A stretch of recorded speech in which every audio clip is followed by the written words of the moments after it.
Good morning, everyone. It's my great pleasure to welcome you all. So today we are going to have a periodic lecture series funded by ICPR. So we have our resource person, Dr. V. Kumari Sunitha from Madras Christian College. She is the head and professor of Department of Philosophy. I welcome you, ma'am, and I welcome Senior Professor Dr. Indra, Department of Philosophy, Pondicherry University, and the head, Dr. Jonas, Eskanda Chair of Asian Christian Studies. I welcome you, Professor, and I welcome our beloved Professor, Dr. Bharanigant, Associate Professor of Department of Psychology, and I welcome a research scholar from Philosophy Department and the students from other department, particularly Psychology, and MA students and BA students. And I forgot to invite Dr. Danihivelan from Annamalai University, Department of Philosophy. Sorry, sir. So I welcome you, everyone. Before I am going to introduce the speaker, I invite research MA students to give intro about a resource person. I welcome Anshika Putta to introduce our resource person. 1 minute. So before doing that, I want to honor our resource person with a shawl. Rajlakshmi takes a shawl. I invite our Professor Indra to honor our resource person.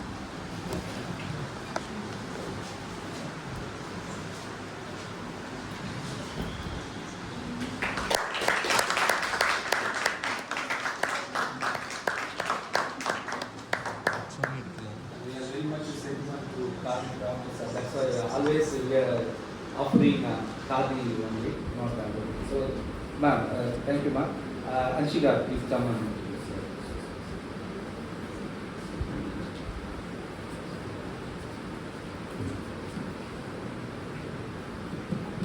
Hello, good morning everyone.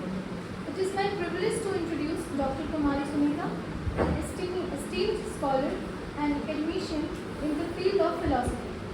She currently serves as the head of the Department of Philosophy at Madras Christian College, Chennai. Dr. Sunitha holds a PhD from Jawaharlal Nehru University, New Delhi, and has pursued a postdoctoral fellowship from the Indian Council of Philosophical Research.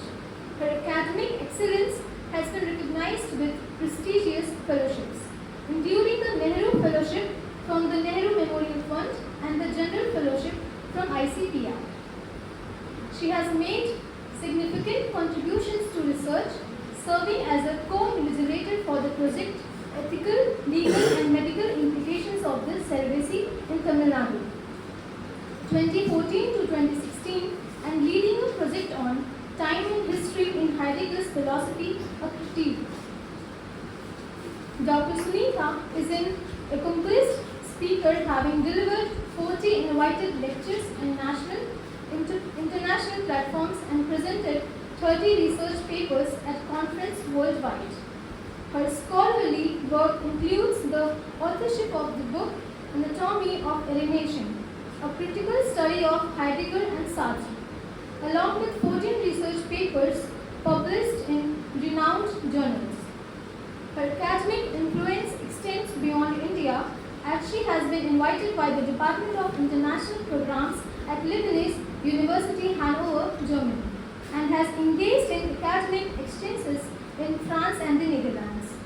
With her vast experience and deep insights, Dr. Kumari Sunitha continues to shape philosophical discourse and inspire scholars across disciplines. It is an honor to have her with us today. Thank you.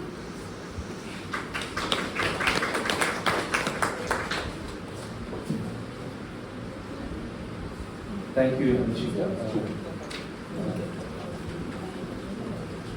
I have to say a few words about the speaker.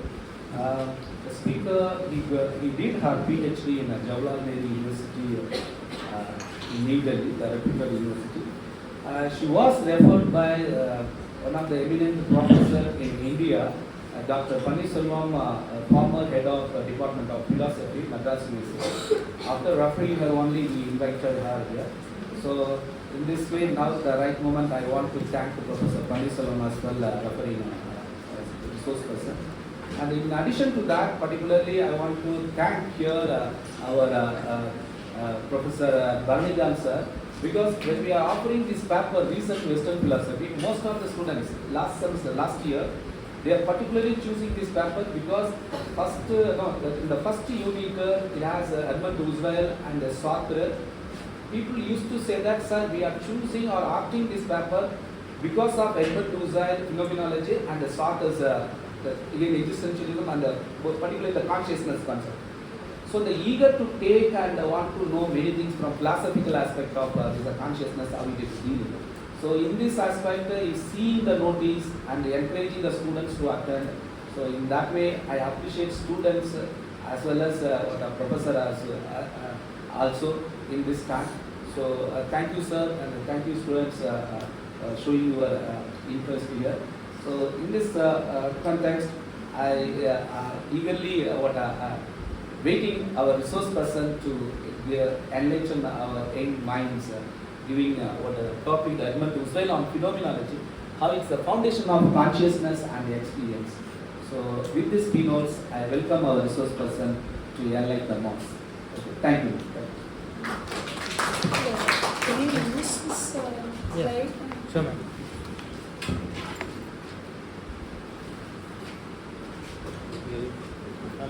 Just give me some time. Yeah. Can you send to the mail? Yes. Mail I sent to you. Because this is my first visit to Pondicherry University. I think thanks to Dr. Vel Murugan for inviting me, and I am so happy to be here. And also I thank Dr. Shanta Kumari, who's the head of the Department of Philosophy, and Dr. Edmund is a friend of mine, who's an associate professor, former head of the Department of Philosophy at University. And apart from that, Thanikavelan, he has come all the way from Annamala University to listen to my lecture. I don't know whether you will understand after that. And also Dr. Farini and Dr. John Stanford, coming and as it is taking us some time to come and listen to my lecture. Okay? And today I will be speaking on the topic, as I mentioned, Husserl on phenomenology, the foundations of consciousness and experience. Two terms, right? Consciousness and experience. And when you look at, his Edmund Husserl was, as you said, Edmund Husserl is a Jew. He was born in a Orthodox Jewish parents, but kept religion and religious experience away from his, especially distance himself from religion and religious experience. But he considered philosophy as his religion and as his God, continued to contribute to the branches of philosophy. That is one of the branches. I could say even school of philosophy called phenomenology. And his search for a presuppositionless observation. I think some of you may be knowing about presuppositionless observation. Some of you might have heard about Francis. You will be connecting with Francis Bacon as well. This is, I think, what presuppositionless observation belongs to. He is not trained in philosophy. He was trained in mathematics. Edmund Husserl was trained in mathematics. Okay, and always philosophy was a given mission for him. He was always contributing to the philosophy. And during his period, he was confronted with a fragmented humanity. He was fragmented humanity, the 1930s, and it was the period, the period is 18, I had a problem 1859 to 1938. And he confronted with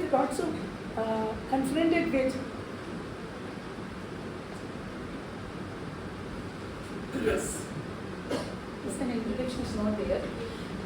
Confronted with fragmented humanity with rootlessness as its basic characteristics because of the technological development and its,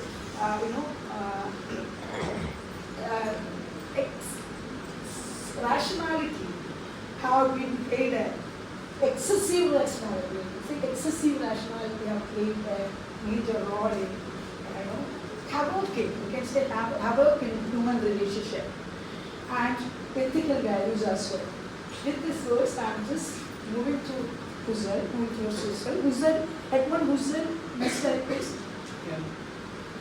Change the slide. Yes. Technology, yes, I think, we don't have that, this kind of technology in FCC. Edmund Husserl, in 1859 to 1938, is the founder of Phenomenology. He is a systematic philosopher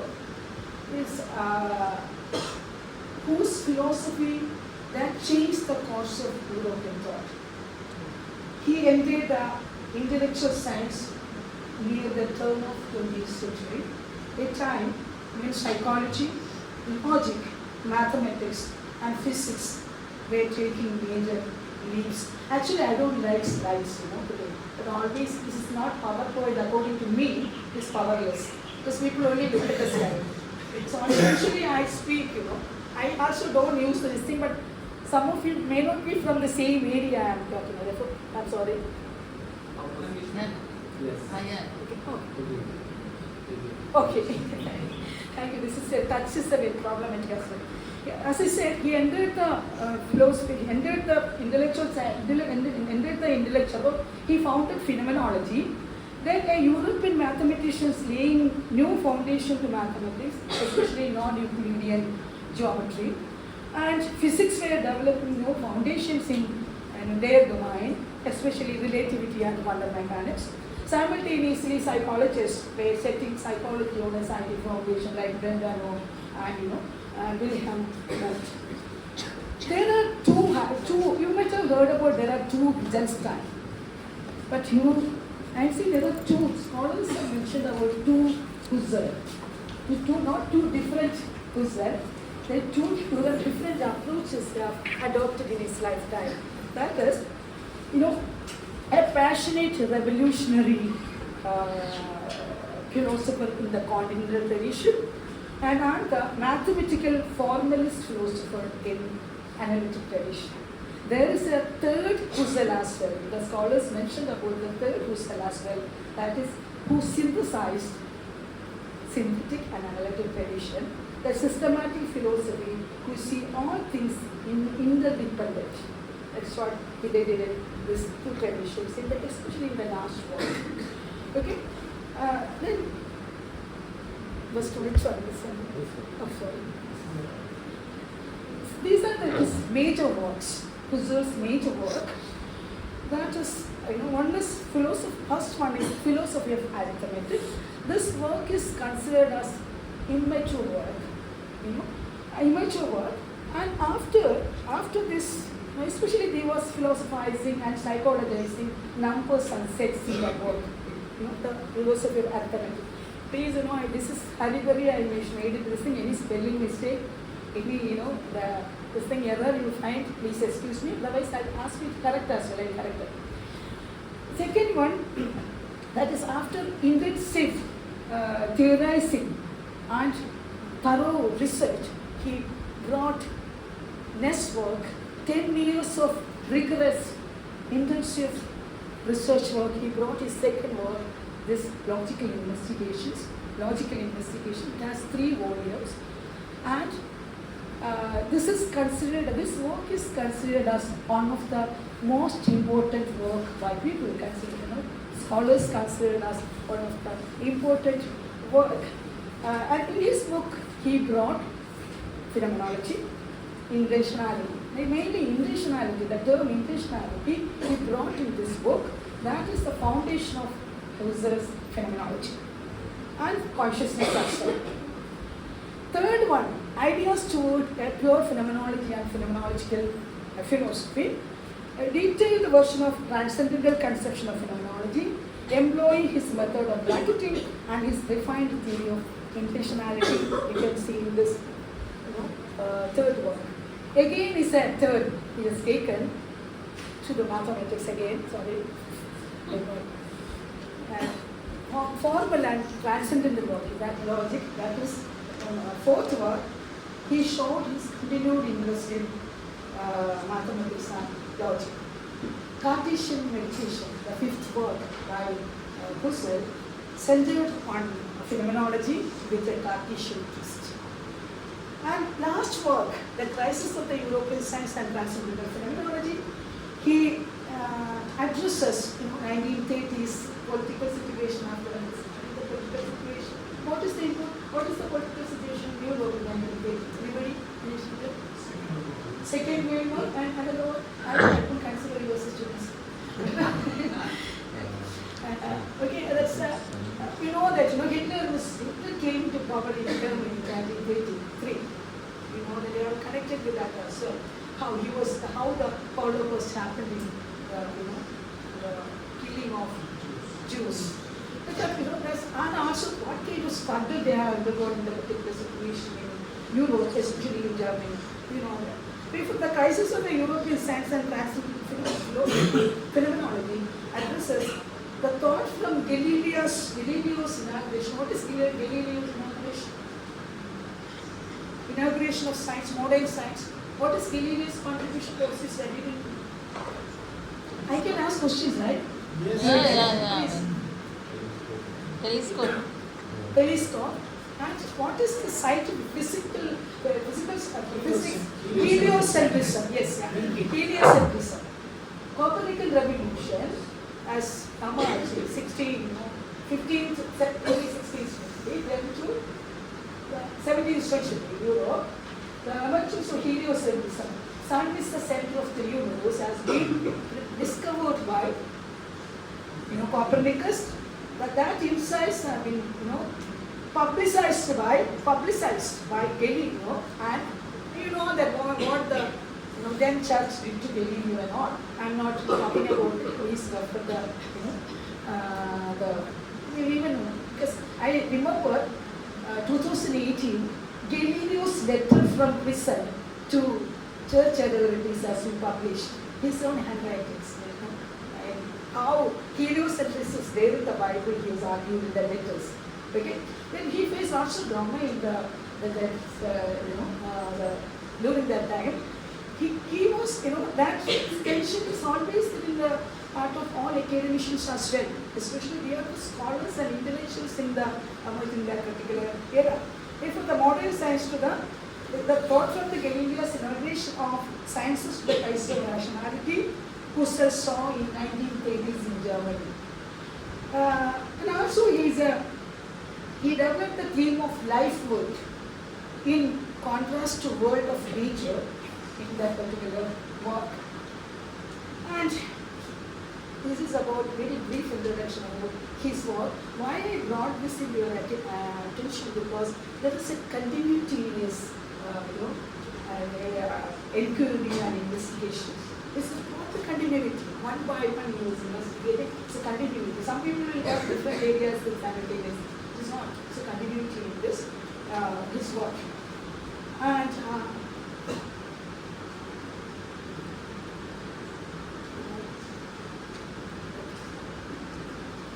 the question is a title of this thing. It is not I prepared. The title is given by Dr. Edmund. And phenomena to phenomenology. Phenomena to phenomenology. Can anybody tell me what do you mean by phenomena or phenomenon?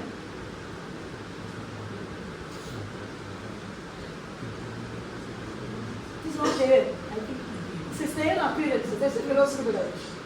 It's reality as presents itself to us. Okay. It's reality. If you look at language, English dictionary, you look, Oxford University dictionary, you look at phenomena, or phenomena is the plural one. Phenomenon means a fact or a situation that is observed, verified. A situation can be verified or observed. You can see a glass of water. That's a phenomenon according to anybody who is looking at the water. Okay? If that is the phenomenon, it can be observed, verified. You can verify and see as well, whether it's a water or something else. Or tasted, or any sense organs you have seen, or felt.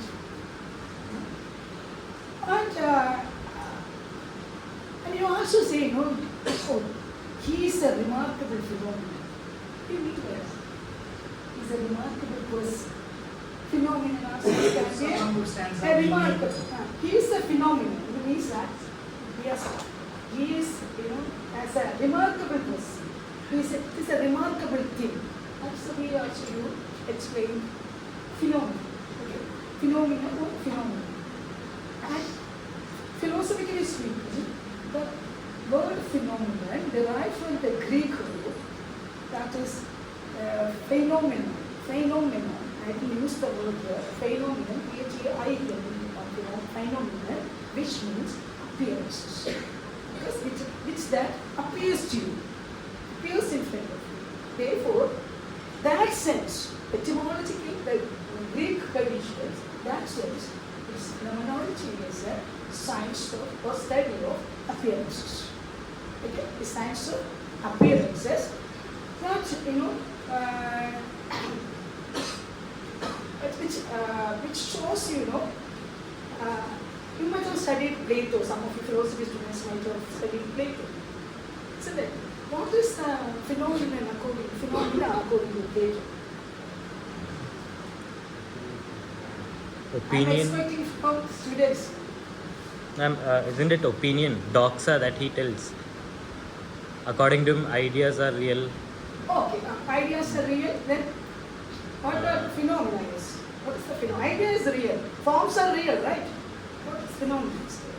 Mere imitation. I am making this kind of presentation because most of the participants are students. I have prepared another one, which is for the research scholars. Then I asked Dr. Megha that what will be the kind of meeting as the system. Therefore, I am using this. Therefore, what is Plato's phenomenon? You said ideas are real. Yes. So phenomenon must be the mere imitation Yes, of absolutely. that idea. Yes. Plato phenomena are transient and copies of the original idea. Original or perfect forms. Copies of the forms. Ideas are impression. Called impressions are the idea. Impression is the copies of archetypes. That's what he said. Phenomena is an appearance again here. And in the 18th century again you can see 18th century phenomenology, Cartesian phenomenology I mentioned. Cartesian phenomenology is seen over the objects acting and reacting upon one another. That is again, I could say, Cartesian dualism founded in, it's a foundationalist philosophy founded in reason. Okay, according to the Cartesianism, reason as the source of knowledge. Cartesian epistemology. Okay, reason as this thing, the source of knowledge. And when you look at empiricism on the other hand, experience is held out of experience as the foundation. In the 18th century phenomenology, again you can see the study of appearances, fundamental to empirical knowledge, especially sensory experiences. Then Immanuel Kant, you can place Immanuel Kant here. Immanuel Kant, according to Immanuel Kant, objects appear to us rather than how they are in themselves. Objects appear to us. They are talking about the ideas appearances, which that is shaped by our sensibility and understanding. Okay, that according to Immanuel Kant. In 19th century again, another the meaning of phenomena took different route. Through Brentano's work on psychology, from an empirical point, phenomena are what occurs in mind. From an empirical point, phenomena occurs in mind. A mental phenomena, an act of an act of consciousness, and physical phenomena are objects of external perception. Because here two things is not good. Here again, next one should be very, very interesting. He said, you know, the phenomena acts of consciousness, physical phenomena are objects of external perception, and the physical phenomena acts intentionally according to the Dhamma. Intentionally. Okay? And Husserl, unlike these philosophers, especially these Descartes or empiricists or rationalists or empiricists or Kant's categories of understanding, Kant's critical philosophy, or I have complete critical philosophy, Husserl gone into a deeper structures of either reason or experience or Kantian categorism. He has gone deeper into that. Neither reason nor experience or sensibility understanding reason or two categories understanding given by Emmanuel. He has gone much deeper into this. You know, Husserl held the structures of consciousness itself. Phenomenology studies these structures and thereby provides the foundation of knowledge. Okay? Now, when you said earlier, the definition of phenomenology may be the study of appearances or science of appearances, and here, phenomenology,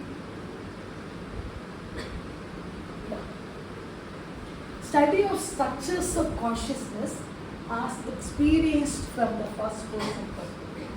According to Husserl, phenomenology is the study of structures of consciousness as experienced from the first person perspective. Anybody understand this? Who is the first person here? I. Because for you will be the first person. Okay? When you see an object, this is an object or this is an object, for you, I may be an object. When you see me, seeing is one structure of consciousness. Okay? Seeing is we might have studied that only the mental, building, feeling and thinking is the attributes of consciousness or the mind. Might have studied. Even philosophers have talked about that. I think, therefore I am. Descartes said. I am a thinking being alone. I am a doubting being. Again also he said, I am a doubting being, master. Doubting and thinking being. Empiricist said, no, I am not. I am based on taking this empirical observation. I exist. People can see me as an object. Therefore, this is the reason I visit here. Okay? Therefore, this is the seeing is a one structure of consciousness. Another one, when you think about anything. Some of you may not be listening to lecture as well, thinking about something, imagining something as well. I imagine, I am thinking, I am, assuming. Some of you will be, thinking about what kind of questions I can be asked. Maybe leaving the flow as well. See, all these are given meaning as a hearing music. Hearing, thinking, feeling, imagining, delivering, in the act of consciousness. Okay? Structures of consciousness. These are the structures. It's not one second. Therefore, every act of consciousness is the consciousness of something. Every act. This is not, your imagination. Any act one can tell you as if it's not conscious.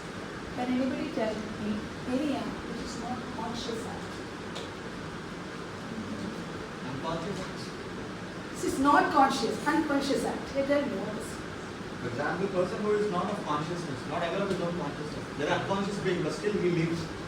For example, person in a coma. Talking about the medical But still, that's also that.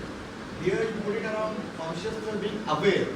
Yeah, so that means he is not aware that he is living. So that means he is unconscious and still living. Understood the point? I understood your point. Yeah. But I'm talking about a living person. I'm not talking about a vegetable. I'm asking you, when I'm going there, when talking about in terms of vegetable, who is living but no feelings or willing or thinking anything. I am talking about a person who is living, Water would a sleep. performing person. Yeah. Water would sleep. It is an act. Sleep also you are subconscious.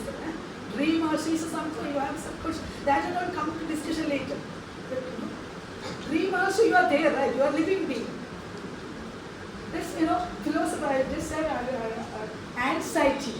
These people as the philosophers, psychologists have come, but when you are anxious, even if some of you might have studied Heidegger and Sartre, they are also when anxiety is the source of nothing.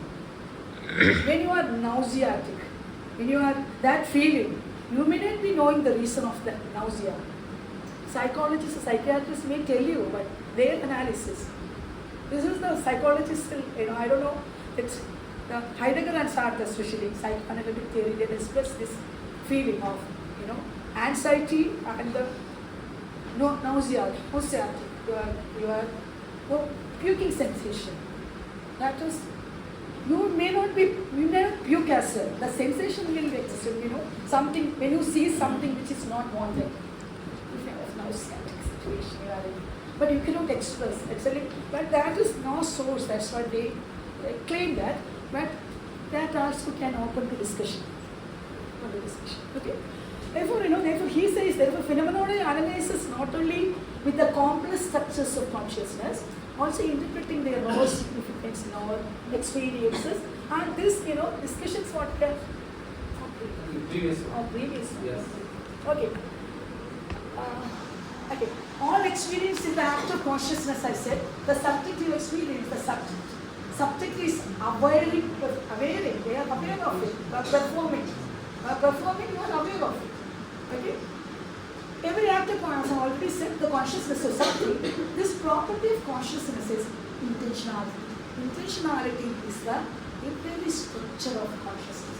Okay? Intentionality is the very structure of consciousness. Characteristics of consciousness. That is, every act is an intentional and conscious act. Some may say, I haven't meant for it, but I did it. It is not purposefully. I haven't done it purposefully. It's happened. Yes, please, I have any questions. If anybody have questions, please raise the questions as well. I don't have any problem. This is not like I can follow like that, or continue to take the questions later. Yes. Okay. One question after that. Okay, please. During about the same time, another Jewish man said that we are driven by unconscious motives. Lastly. Who is that? I don't know. Freud. Freud. Freud is, I'm telling you, Freudian philosophy is outdated 1 century back. I'm sorry to say, but outdated in the sense that Loin, I don't know whether you heard Loin's psychoanalysis theory. Loin said that when you read Freud, you will become abnormal. After because after that, because if you look at the interpretations, read Freud, you become abnormal.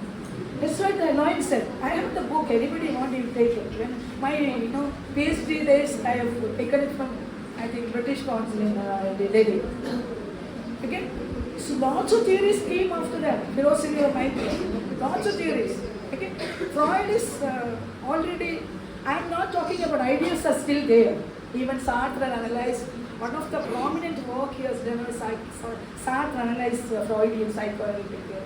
Okay? But this is a news for me, I don't know, okay? Because that particular sentence. Thank you for that. I continue my essay. Therefore, every act of consciousness something. The property is of consciousness is intention. That is, I won't stand there speaker, sir. Can you move around the class? That also is restricting my movements of words. The property of consciousness is intentionally, that is, every act is an intentional and conscious act. Which side? Okay. Okay, and experience is intentional or directed towards something. What is meaning intentional? Traditionally, when you say that intentional act is a purposive act in the traditional, conventional sense. A purposeful act. But that's not the meaning given by Husserl. Husserl said, when you are directed towards an object, see, this is a glass of water. When I say that this is a glass of water, I am directed towards an object. This object is glass of water.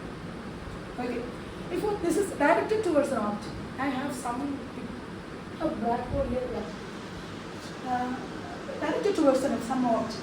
Phenomenology is concerned with various types of intentional experiences, including, we already said, perception, imagination, thought, emotion, desire, and action.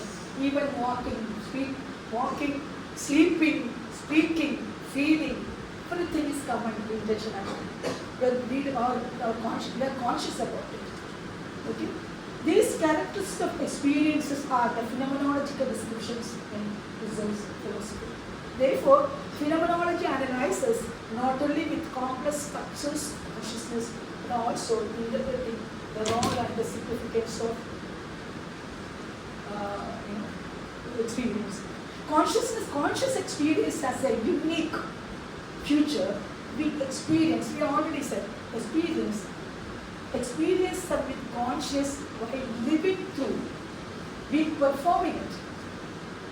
Many questions came, that is not what we are performing. There we are not performing. There we are performing. We are engaging with it. It is the experience of a first person, lived character, lived experience. That is the one of the, even research and all, we look, I use that method in understanding surrogacy in Tamil Nadu, phenomenological method. That's lived experience of a surrogate mother. Okay? Phenomenological method I use in that research. That is applied research. Okay? It is an experience of a first person. I cannot talk about a surrogate mother from my side without understanding them. They have to speak about their experience from different perspectives. So, therefore, it's a lived experience. It is the lived character of experience that allows a first person perspective on the object of study. That the methodology is the characteristics of methodology and phenomenology. Okay? And again I am elaborating. I wish, for example, I will get a cup of tea. I walk carefully to this corridor because I make it a point that I want to fall. I walk carefully. I tend to finish my writing work. Okay. Take soon. Okay, that's a big mistake. Before noon, I finish writing. They are the simple forms of phenomenological descriptions. Okay, what is, I explain one by one.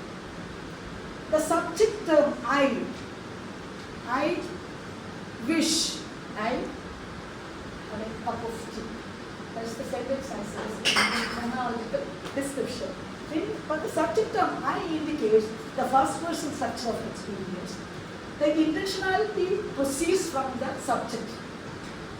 That's what I wish. Wishing is coming from me. I only wish. Okay? Its intentionality proceeds from the subject. I am directly towards what? A cup of tea. I wish that I will get a cup of tea. Okay? Therefore, the verb indicates the type of intentional activity I will describe. I should get a cup of tea. The direct object expression, that is the direct object expression in that particular statement is that I will get a cup of tea. Okay? I am directed towards getting a cup of tea. It is the object. Cup of tea is an object. The mode of content of meaning, that is also a content of meaning. Content or meaning of experience. No. The overall, I think we can talk to me overall, the given sentence articulates the basic form of intentionality in the experience, subject, act, content, and object.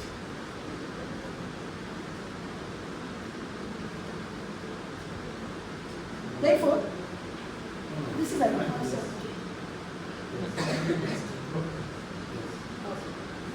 Yeah, I know the research. Okay. Look at this. And before that, I will can I give You can use the board of Yes. You can use your finger as well. You can use your finger. Okay, that will be easy, no? I am not a good artist. I have to take rest. Please excuse me for the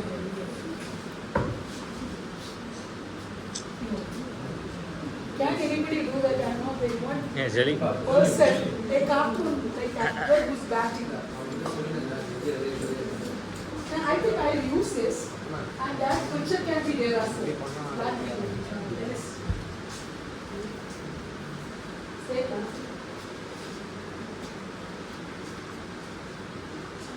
Yes. Okay. Please excuse me again, I'm telling you. You can imagine Monica Seles or Steffi Graf, Sunitha Williams or anybody. Okay?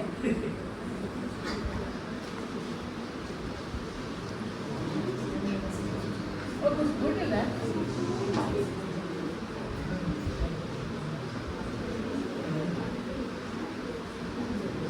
You just go and have, I don't remember whether they have hats or this thing. I only need the hats.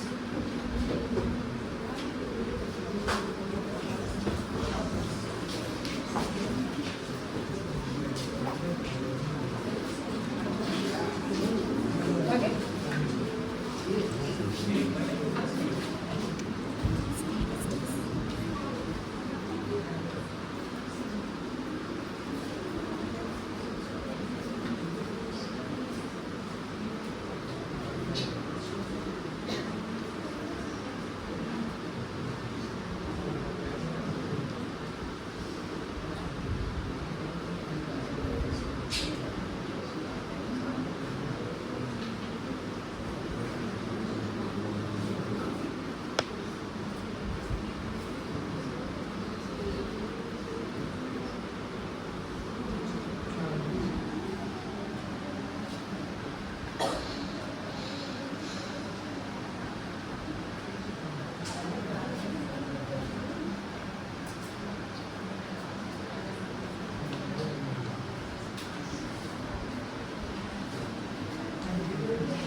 Just put it right self-talk.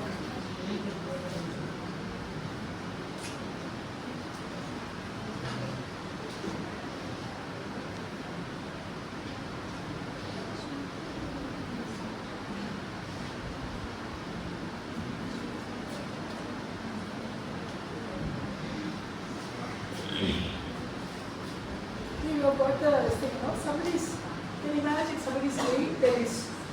You can see that that picture I have put it in. Because he's, the person is, I don't know how to draw, side to post, I don't know. Please imagine that she's looking at, here she's looking at us, looking at the ball. This is the essence, this is the object, this is the subject she's. Subject is looking at the ball. All of you feel badminton and some of you which have very badminton and this as well. In order to understand this, either I would have, if it is there, whether simultaneously use the PowerPoint as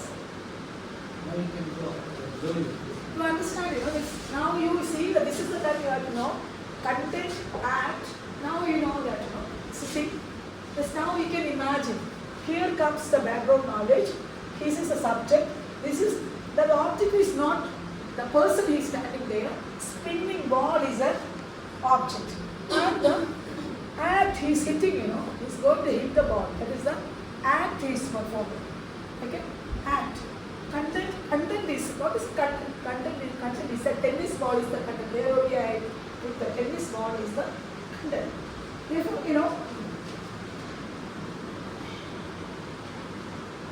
okay, tennis ball is the content. You imagine? Oh. See, experience. What is the experience I have? Experience is that I see this tennis ball. I see. I'm seeing is this tennis ball is the experience. Because you just imagine the person who is striking is going to strike the ball, that he is seeing the tennis ball is coming towards her. Or him. experience, I see this tennis ball is an experience that, you have a background. When I say that a background, some dots and put the background. The background says, subject, tag, content, object, concepts. These are the 4 points, 6 points I will learn from the particular, the play. Subject, background, subject, and content, object, concepts. What are they? According to Husserl, there is an intentional relation between act and object of consciousness. Your act and the ball, object of consciousness. When you are playing, badminton, you are playing, you are directed towards the ball. Okay? There is an intentional relation, directed towards intentional relation between act and object of consciousness. My perception experience is the visual consciousness of ball. The active consciousness is the experience that is planning act. What is act? Active consciousness is the experience planning tennis.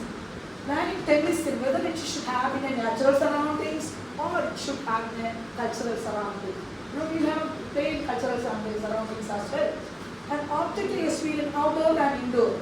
Outdoor tennis is played as an outdoor. We know that people stay in the mud patch or the grass thing as well. Objective experience is the spinning, sticking. What is the objective experience? Spinning, sticking ball, which I am not hallucinating. I am not hallucinating. I am performing here. I am living with that. I am living experience. I am having a lived experience. The subjective experience is the individual who is experiencing. The experience I am experiencing, I know how to hit the ball. Crucial part or aspect of the act is what is intuitively called as a direct experience. Direct experience is not in an intellectual sense or not in the transcendental sense as well. Yes, you are perceiving it. That's all. Direct experience in an epistemological sense. And intuitively call its content. The content specified by saying what I see or think or imagine. Okay? All these are structures I already said structures of consciousness. The consciousness does not have only one structure, there are many structures. These are the structures of consciousness. One particular moment you are experiencing everything. Okay? Your consciousness is not one of the structures you are practicing, but many structures structures of consciousness you are practicing performing in a minute. Okay? Minute or a second. Hitting the bag, that is what you have to know. So many things. Not only you have to know. In the case of this particular, example I have given, relevant background includes what I know about the tennis ball. That is very, very necessary. I should have a previous knowledge. How to hit the ball. There is a difference between tennis ball and other, balls as well. Therefore, how to hit them, including my understanding of the behavior of the tennis ball. How it behaves, cricket ball and tennis ball. What it before? How, when you hit, what will be the horizon? Where I can hit the ball. These are the behavior of the tennis ball. And common strategies in the game, bodily skills, how to execute my background strong and so on. Through this background knowledge, I could see the horizon of open possibilities concerning the object I see. Okay? This play a vital role in the intentional relation between act and object of consciousness. Therefore, the task of phenomenology in conscious, phenomenology in Husserl's view is to abstract the structure and content experience from the flow of consciousness, so that we may reflect on various forms of consciousness and their structure, significance. I will stop here. What do you mean by this? With that, I will stop here. There is 6 more slides on phenomenological method. If you want, I will speak. Otherwise, this is consciousness experience. I will tell you what you mean by this. See, what Husserl meant is, it is not one structure of phenomenology is not using one structure of consciousness. You are using embodied consciousness. Your whole body has consciousness. Okay? Every part, when I stand, I look at you, I imagine, I deliver, I speak, I see. All these are I am doing. Therefore, this is every aspects, every structures of your consciousness is, when you are performing, when you are acting in a, objective world, you are performing all these structures in a single moment. When you tennis ball, he is seeing the ball. See, the person is seeing the ball. What simultaneously he is thinking how to hit the ball. He is imagining again to catch on the horizon. If I hit, I can defeat the person. So many things, variety of. He is using lots of attributes. He is thinking in a performing in a particular structure. Therefore, this is not one. Like Descartes said that reason, I'm a thinking, I exist because I'm a thinking being. Therefore, and again I am coming into that because, this all structures, embodied cognition as this Husserl's philosophy has a contribution to many upcoming areas. People, analytical philosophers may not agree with me, but that I don't have any problem as well. But if you look at, the current conceptual metaphor theory by George Lakoff, he's living legend in California State University.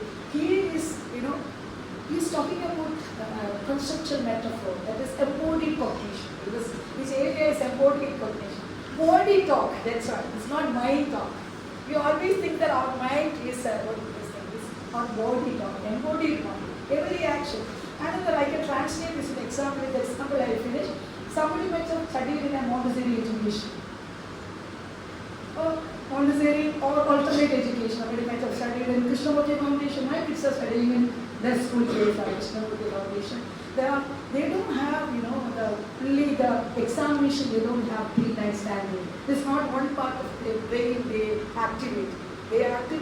They start with the empirical learning first. They ask them to go to the garden and observe things first. No writing. Writing starts at the age of 6. What I want to say is every part they develop each one part. We can apply this phenomenological method in education as well. That's what I'm just telling you. Because how? Each day says that even more hands is a role to play in education. We are talking about skill education. Separately learn as well. There's no need.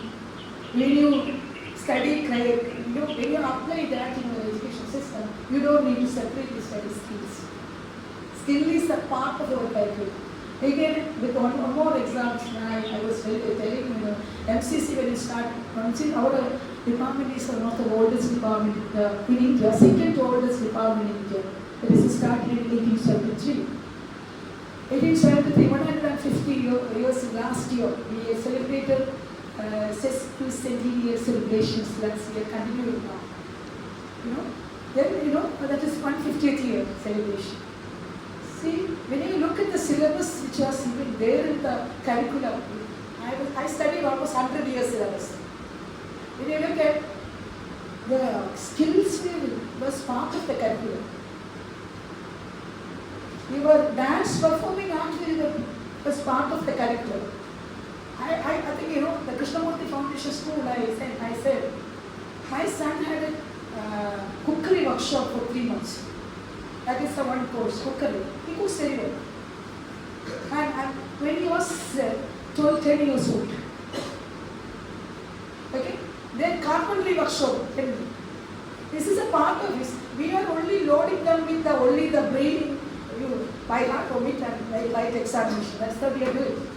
That's what Husserl says. Look at every part has a role to play in, our consciousness is it's not limited to one particular structure, that is, memorizing and omitting.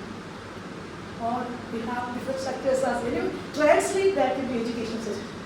Okay, it has a relevance in every day, even today it has a relevance to us. Okay, I have to stop here. Anybody has any questions, queries, any difference, suggestions, please. Please ask questions. I expect, some psychologists will say that, so I just want, what is the difference between psychology, neuroscience, philosophy of mind? Some of you will study philosophy of mind. Paper is like philosophy of mind, phenomenology. Is there any difference? Yes, yeah. In the beginning, we discussed the meaning of phenomena and we learned that it's something that's observed and verified. Yes. It's verified. Assuming that verification could happen through the senses. About my question is about the verification aspect of Philosophically, only through the senses. We don't have any other, empirical, experimental research. Experimental way we understand, but scientifically speaking, two sets you can understand this. One is philosophically speaking, we can provide a logical explanation for this theme, logical explanation, but not the scientific explanation. Scientific explanation, verified explanation. We can verify through the senses, because this has a glass of water. I call it as a water. It may not be water right now because it might have lots of viruses and bacteria right now. It's open. This glass also will have a lots of bacteria viruses. That is not, we cannot observe. Even in instrumentation, we cannot identify which bacteria is there. We call it as a water. And another water there. Is it a water? Water we call. But actually, water is a combination of hydrogen and oxygen. Two molecules of hydrogen and two molecules of oxygen. It's H2O or H2O. That we cannot drink. But on the other hand, that also, apart from that also has plastic atoms. If we want to verify that, we cannot verify. Scientifically, we can find out. We have to give it for testing. But philosophically speaking, it is not possible to verify me just appearing in front of you. That is the way even social scientists they do. But social scientists also have different fields of analysis, statistical analysis, SPSS. Again, they only work with the numbers, facts. Edmund is he was what he says that what you have to do is, Husserl, you have to bracket it. Suspense that. You don't need to know about the scientific understanding of water. You see this what expressed. You can see this as a water. Okay. Am I clear or anything? Verification. Scientific verification is different. Even logical positive was talking about verification theory. Isn't it? Logical atomism. Scientific realism and logical. What are the different characteristics of scientific realism? Unless verification or falsification as the criterion of truth. Verification either verify or falsify the truth. Okay? I may say that there is a bacteria in this glass. The scientists may discover that which bacteria verified or there is no bacteria. That is a scientific. Even we can speak about, that's logical possibility says that this is, scientifically proved statement of the bacteria exists in this glass can be rejected when you are not able to observe it. You understand? That is a philosophical position. When you are not able to see the existence of bacteria in this glass, it is highly uncheckable. And also, when it has come to this glass, origin of the bacteria, everything is highly uncheckable. Therefore, logical possibilities, philosophical possibilities in the sense that we cannot rely on this verification. Verification is by the scientist. Okay? But scientists on the other hand, verification or falsification is the criterion of truth or observation, observed knowledge. They make conclusions from observed to unobserved. Alright, it processes. Right here I am observed to unobserved, verified to verified data, and experience to inexperienced aspect. Okay? They make conclusions out of that, observed data. And they are hostile towards causes, scientific realism I am talking about. This is a realism. This is not a scientific realism. Phenomenology is a realism. Realistic schools thought. But they are not scientific realism. This is not a scientific realism. Okay? Therefore, human causation. There is no cause and effect relation in that. If they are not discussed, all this thing you have to keep aside. So, intentionality when we are talking about we're not talking about will or what is causing the action. We're just talking about where the consciousness is a phenomenon where I don't understand. without consciousness, phenomena Yeah. Phenomena, observable phenomena, right? Intentionality is, what we mean by intentionality is the characteristics of consciousness. Every act is a, not purposive act. Every action, you are looking at some object. It's a passive through experience. Am I clear? But other intention, when you look at the history of philosophy, intention is used in a study, logic is studied in motive and intention. When you feel hungry, you go to the, you may be not feeling hungry, you may go to the canteen. That is the hunger is the object which you are leading to the canteen, isn't it? But here says that I wish I get a cup of tea. I imagine, even I am going and taking a cup of tea. All these are intentional one, but intention toward an object. Even subject is bracketed there. Last, and I didn't talk about the methodology here. The next is see. I will talk because it's not. Can you continue with that? Can you continue with that also, please? Want that? Yes, ma'am, we want to. Yes. Yeah. What if we slides now? 3 or 4 slides. Yeah. Yes, then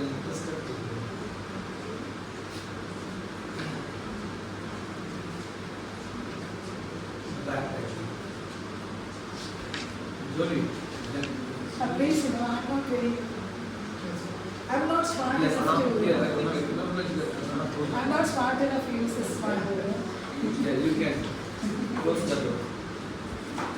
I always like, a small group. More conversation will happen. It's not like, your monologue will happen. I'll just use that. I think first I prepared a phenomenological history, there is a deep research paper, and I thought I will include that as in my book. Okay. Phenomenological method. He used the method of bracketing. What is bracketing means? What do you say something? Bracketing, what do you mean by that? Removing unwanted things from consciousness. Removing unwanted things from what are the unwanted things? Yeah. Like which is not part of the consciousness, is not unimportant. I consider this as a question and answer as well, okay? It will be bracketing. Bracketing is a method we use. Bracketing in the ordinary sense means that you put it in bracketing. Isn't it? Sometimes bracketing, bracketing. We put it in bracket, right? But here, he used, okay, no problem. You get it. Right? Third. Yeah, white color. Okay. I'll use it. Put it in question. You can write in the Yes. This is a simple we use. Bracket it. If you look at, I don't know how many of you are reading the originals. You read the originals. It's very interesting, If you read the original and secondary sources, originals are far better than most of these. Original works are more readable than the secondary sources. Some of us use STUM for the that is undergraduate level, beginning you can read. So my understanding of that work. But you read, even Foucault, you heard about Michael Foucault, right? Michael Foucault used in first work, used phenomenological method, psychological phenomenology. He used the first book, he used it method, phenomenology. I think that work is used, that particular method is used using a Tamil historian. Foucault in that method. Dr. A.R. Venkatacharya, this year he got Sahitya Academy Award on his work. Okay? He belongs to that Foucault school. like of phenomenology, in all his writings. For example, we can read, right from this, we can read who wrote that poem. Suppose Subramanya Bharati, he uses this method of phenomenology. You can read bracketing, method of bracketing. That is putting in, as I said, keeping away. Isn't it? Is it a negation? No, it is not negating. Is it negating? I want to be explicit. When you're keeping negation, is it a negation? Not removing. It's not negation. See, it's a methodological. Bracketing is an enclammering. And epoch. These two sometimes they used in the two different things. Epoch, you just read epoch and bracketing. It is a methodological attitude by which we reduce the factual and existential to the essential.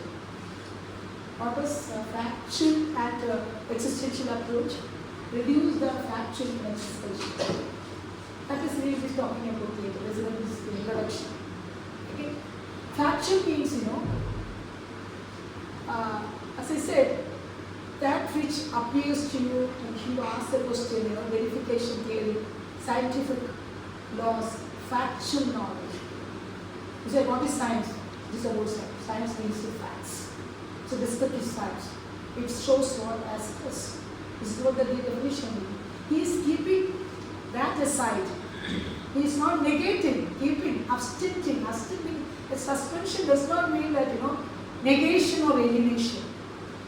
Alienation is studied Marxian, Sartre alienation, as I said. What is Sartre alienation?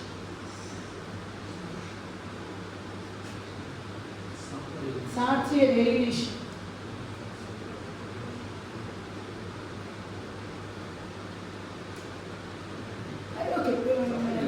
Bad faith. Bad faith. Bad faith, What is bad faith? Denying yourself kind of thing. Huh? Denying yourself kind of thing. Like, you can say Denying. Not denying. Not denying, like not accepting. No, not accepting. Accepting the given thing or prescribed thing. Like blind beliefs. The person who is not Guys, you are talking, relating with the good faith and religious perspective, not existentialist perspective. Good faith and bad faith. There is no good faith and bad faith as well. Like there are books, good Muslim, bad Muslim, there are books as well. There is no good faith and bad faith. I will come later. Bad faith means deceiving. You are deceiving oneself. It means that one hides that you are hiding truth from yourself. Actually, you don't want to sit in this classroom. You don't want to listen to the lectures. But you want, and just give it. Some of you don't want. That is a compulsion. Okay, so compulsion. There are reasons you made that. But there you are telling lie to your own self. You're telling lies to hiding truth from. You are hiding truth from your own self. That is bad faith. There's not good faith about this thing. Is that you are person hiding truth from this? Suppose your girlfriend hold your hand. You don't want to. You want to reject it. Sometimes you may want. She doesn't want. She may not tell you. That day, according to Sartre, her hand became a thing. No responsibility is lost. Her freedom is lost. Her subjectivity is lost. Okay, coming back here. Because they also use phenomenological logic. Sartre and Heidegger in a different sense. Reduce the factual and existential. Sartre and Heidegger won't do this. Existential they won't reject. But they have a problem with Husserl only because of this, existential.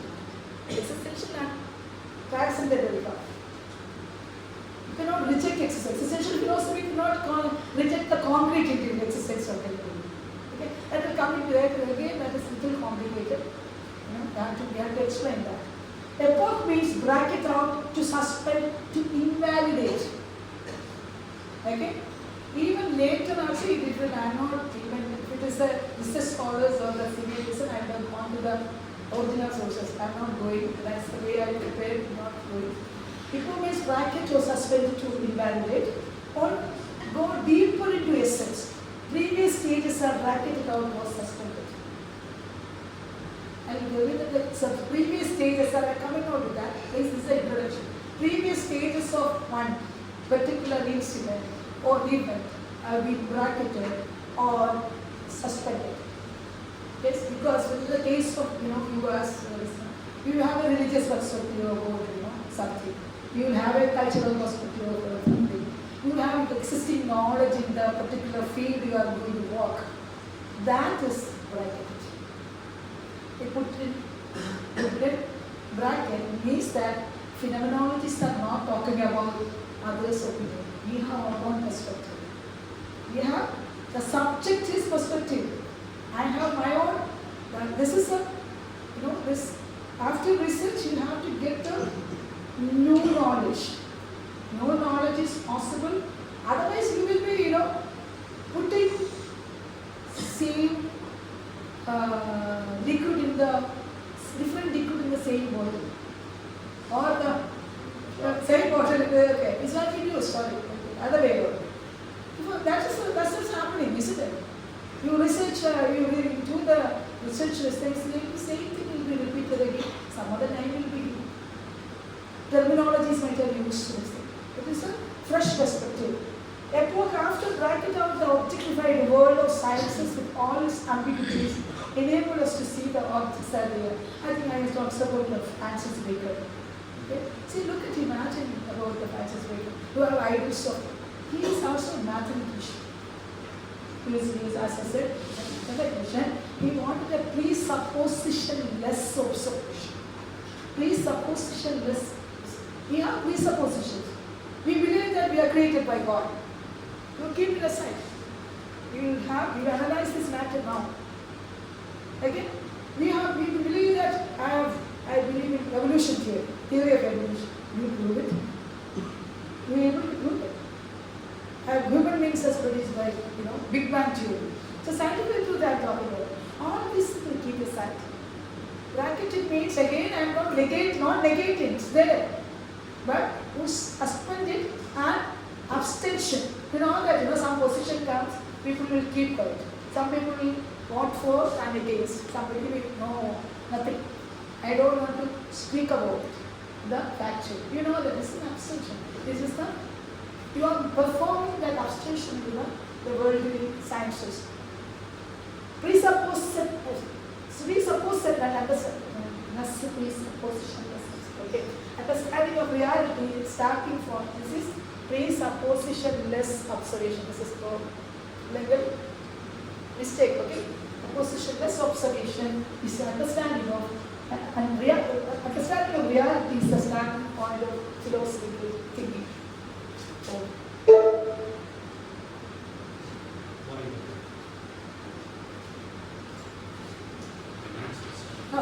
Natural standpoint. This is not the first step prediction. First one is the phenomenological prediction. What we are giving us, the first step of reduction, this one is going towards the phenomenological reduction. Okay? This is the first step to phenomenological reduction, first reduction. First step of reduction, objects are perceived in a spatio-temporally conditioned state, any pre-judgmental. You shouldn't be judgmental about anything. We would always say, don't be judgmental. You shouldn't be looking at the one event or this thing, you shouldn't be judgmental. It is a pre-phenomenological stage. Phenomenological reduction is coming. It's a pre-phenomenology. Natural standpoint is a pre-phenomenological state, free from ordinary man's perception. This is also free from common sense. There will be a common sense perspective also. It's free from common man's perception. In order to have the phenomenological bracketing, one should do away all kinds of presuppositions. Okay? You have to give away all kinds of presuppositions. Scientific and common sense. That's what is scientific, factual knowledge. Everything you get about the factual knowledge. Metaphysical knowledge. All metaphysical, we always connect with the abstract reality. Even anything, any socio-political issue also you take up, for example, euthanasia. So basically, say, no, you should, because my religion said, God has created us because God has only had the right to take it. Again, it is coming theological perspective. All these perspectives, Anyone approaching a problem, how is liberal perspective? Only the theological perspective. Common man's perspective also the same. You shouldn't kill a person. It's not right to kill a person, murder a person. They may not have inner reason as well. Not religious or scientific reason. But other one, maybe liberal perspective. No, he's struggling. You take a stand of that. The person is struggling, terminally ill person. Before you have to, treat him. A man, there's our Indian constitution, we have Article 21 says that dignified life is also not a dignified death. Okay, dignified life to death. Dignified. The person is suffering for 15 years as a vegetable. He asks the question as well. Whether he is conscious, not conscious, is different. He is in the mediator. But even then he has pain over some people. Some people have pain as well. Whether they right to kill that person as well. Like the question emerged, isn't it? And scientific person said, you should do that. Why should he struggle? There are voluntary euthanasia. Voluntary euthanasia says that you should kill that person. All this scientific, metaphysical, common sense, all these perspectives should be keep the same. Because all these things starting from a presupposition in our mind. We should look at analysis should be free from. This is a method. When you use this method in your research, you will be collecting data on this side. Your analysis should be free from existing. You have to keep all research. You can all literature survey you can carry on, but you should see what you want. Okay? In order to have a fresh start, you have to give a new contribution to the particular that area. Okay? So they may ask the question, what is your contribution to your research from the existing research in this area? That's what he is telling about this method. When you talk it, translate, very common man's perspective. Okay? We come to contact with the objects around us, we accept and conceptualize them. We are looking, we ourselves are looking at. We are not looking at others' opinion. Somebody is told, biblical knowledge or Quran's knowledge or this thing or scientific knowledge, Darwin's theory, we are not considered. We are looking at the I have identified a hypothesis. I am objective of sweet, object. In any research you have an objective hypothesis has to be framed. And hypothesis is, when you are framing identity hypothesis for your research, that is not, maybe you are using the existing years. What will be the objective should be what will be the new contribution to your research. Therefore, you study it afresh. It is a fresh start. Therefore, you have to contact with the objects around you. We accept and conceptualize them as well. Our imagination, thinking and feeling from natural standpoint, as I said at the beginning. However, subjective experience should be depicted for your research. What you feel. Okay.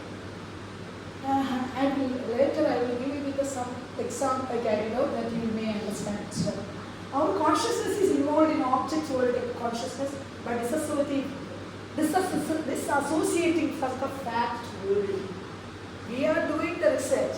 We are understanding it is the first-hand experience we are having, but we are associating the factual knowledge is given by the science as well as not only scientific knowledge, common sense, philosophical textbooks, or other philosophers. They are in the phenomenology reduction. That's what we are doing. Okay. That's a slide. That one, please. Yes. The first step of reduction. No, this one. Okay.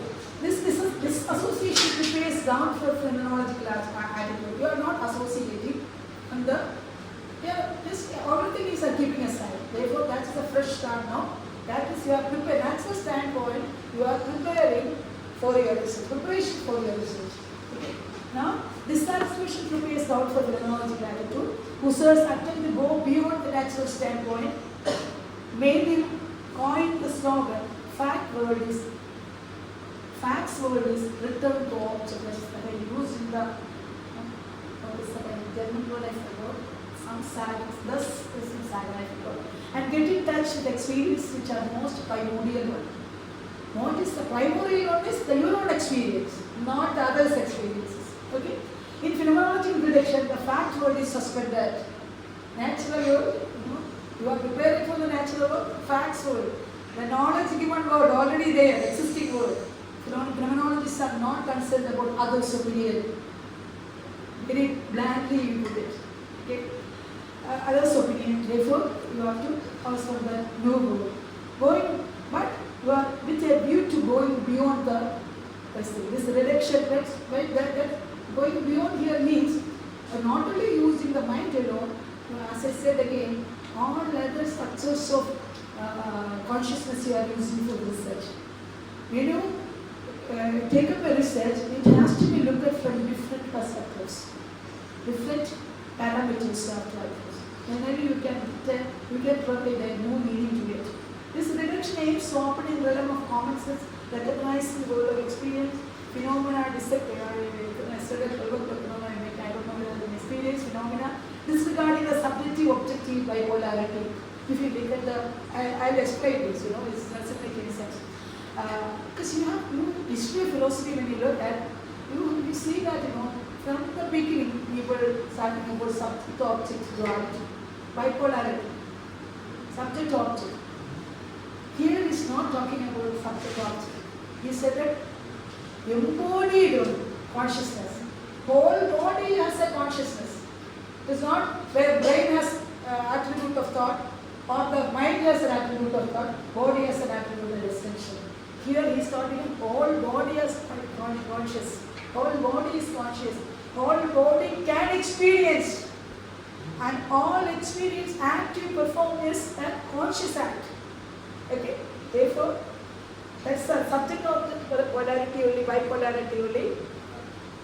Binaries has been created by the history of binaries is created. Subject of even today, even people say that, the thinkers say that if you don't believe in bipolarity, there are, for example, postmodern philosophers, they believe that we don't believe in foundation.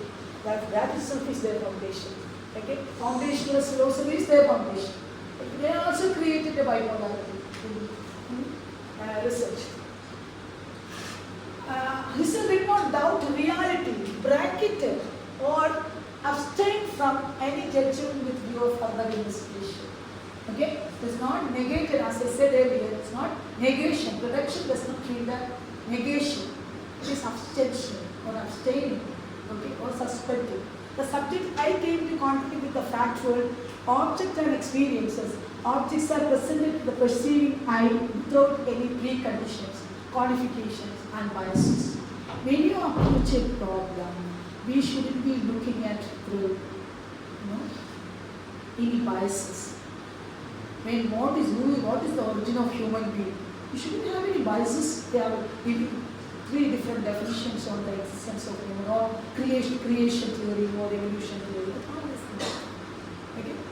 Another example again is data science. They are artificial intelligence. Data, we identified, I think, more than 180 biases. And we have completed a work now in artificial intelligence, AI biases. That is, I could say that we've documented from pre-Socratic era AI, or the word AI, from mythical tradition to 2024. The evolution of AI. And we use again digital methodology of digital humanities methodology. That is, a visualization is the module we use to use the data. It should be AI, so many people are doing. Why our research is different from the existing? How can prove? A philosophy student can prove that,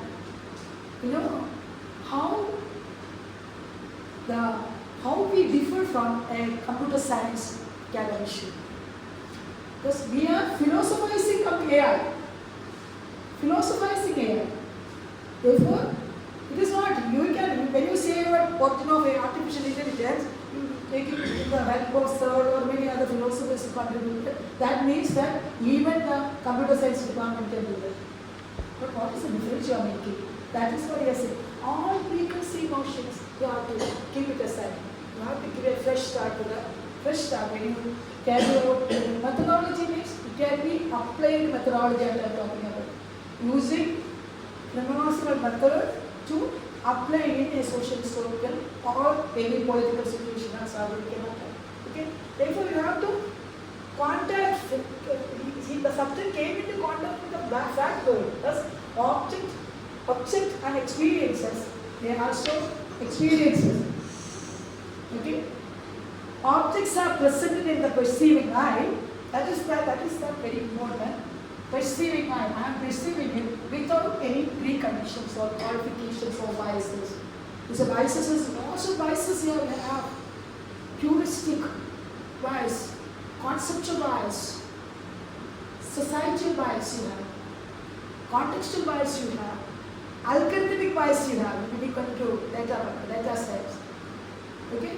The data algorithm have been developed in America may not be used for India. You have to contextualize that. Contextualize to the India as well. Okay? Therefore, subject has to do away with all preconceived notions, abstract metaphysical thinking. Okay? All metaphysical, that's what in the philosophy is always how people say it's an abstract.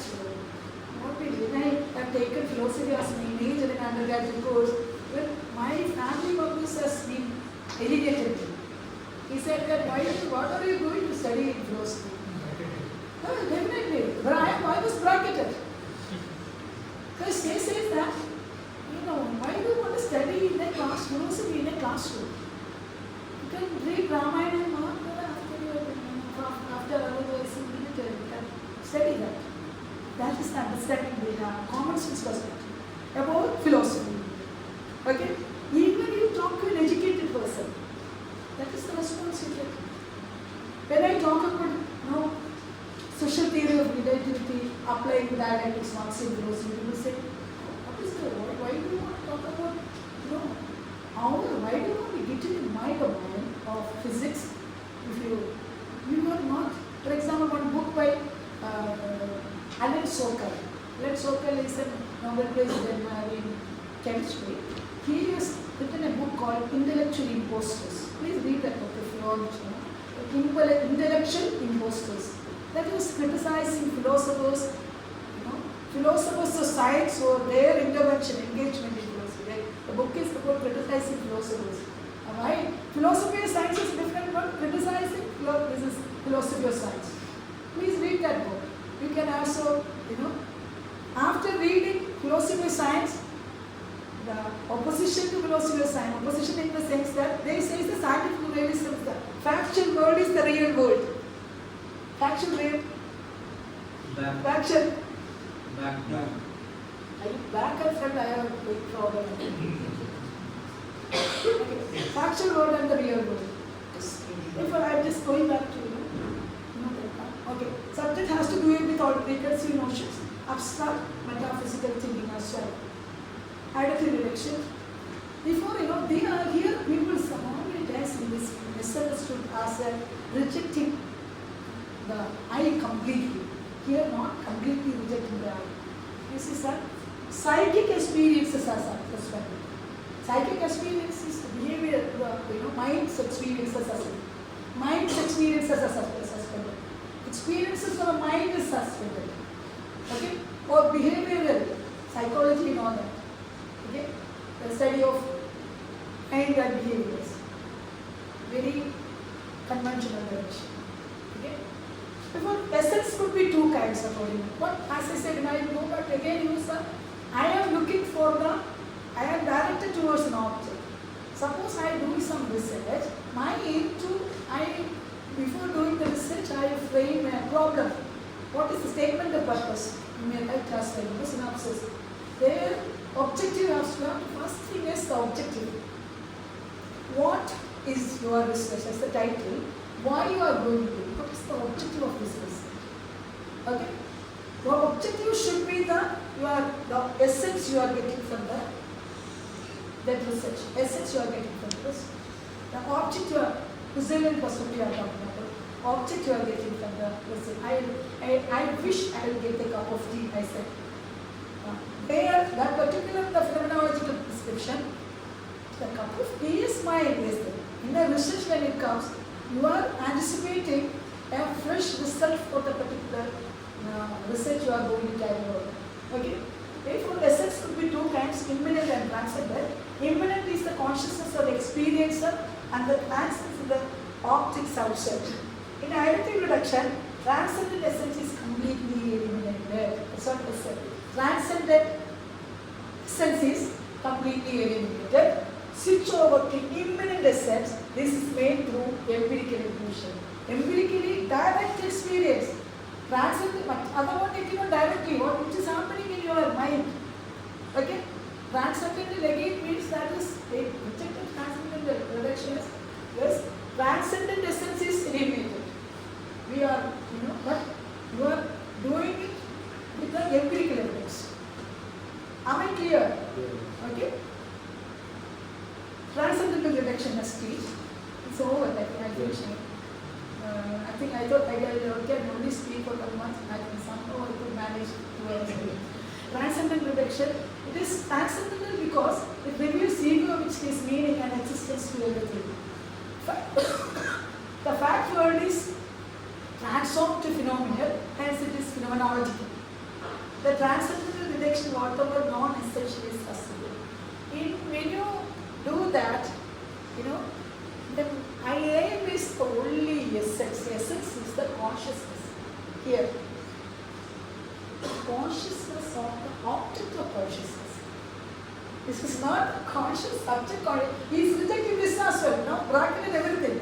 Now you are going only what is, you are bracketed everything. That's whatever essentially suspended. Non-essential. Everything is suspended except consciousness. Now, what is the consciousness? Essence. Essence is doing all these structures, all structures you are doing. The consciousness is, you may bit problematic this side, I will explain through the practical example, and then you will be clear. Content is grasped only through the intuition, not intellectual intuition, but by pure intuition. Pure intuition. It is not through your, this one, but pure, you are looking at pure intuition. The nature of consciousness is such that it is always intentional. Going back to the phenomenology, induction. It is stream of experiences reaching out to the object. The experiences reaching out to the object. Man himself is separated and is actual conscious as a part of this time-space whole. Reduction leads us to pure consciousness, which is a fundamental field of phenomenology. Okay? What you got from this? I think I want to know from this over. It's over.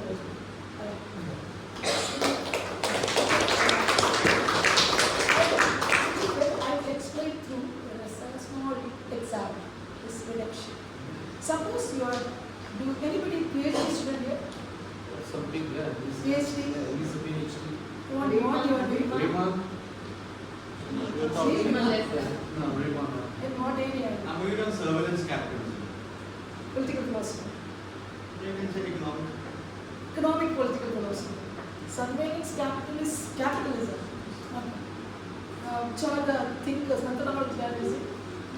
I'm just giving a methodology. Methodology is like, if you put it such a way, I believe in qualitative. Qualitative, you have a field work. Yes. I'm collecting data from. I may come to you, that's what I'm asking you. Connecting it. He's using a qualitative. This phenomenological method is a qualitative method. Okay? This qualitative data is collected. What are the kinds of research process we are going to do? Research process. Processes. For example, you have an object. What is your objective? Objective is to create a theoretical framework so that you can measure the capitalistic attitude of the people, or the consumers, or the business people. You are going to go to the corporates or the I'm going to go to policymakers? corporates. Corporates. It's not the corporate you are doing. Okay. Any theoretical support you are doing? Theoretical thing is I am taking marks Karl Marx. Karl Marx and then Amartya Sen. Amartya Sen. Of course, he's Economist. both. Yeah. Not only economics, he's a Also Marxian and utilitarian. Yes. It is through two theories. Amartya Sen's which book? Amartya Sen's. Recently I bought it. I didn't read it yet. Recently you bought Because I'm basing this entire thing based on Shoshana Zuboff. So you want to say it's a very different. Shoshana Zuboff. So recently in my DC they asked me to involve two Indian thinkers as well. So I'm thinking of involving. You are from business economics? Yes. So I'm thinking of involving Amartya Sen and Ambedkar. Not Karl Marx. Okay, Ambedkar. Not Karl No, Marx. Marx, because I have to talk about Marx because I talk about capitalism there. Have you read Das Kapital? Yes. I think, see, now why I ask question is not knowing, I don't want to be not to be judgmental about you. When I judge, again, say when I'm bracketing him. Okay? What he is doing is, he is collecting data from, for example, he identified his area of research, that is called, identify the problem. So, the methodological part, identify the problem of his research. And also, he stated the purpose of his research, objective of research, based on the existing data. Okay?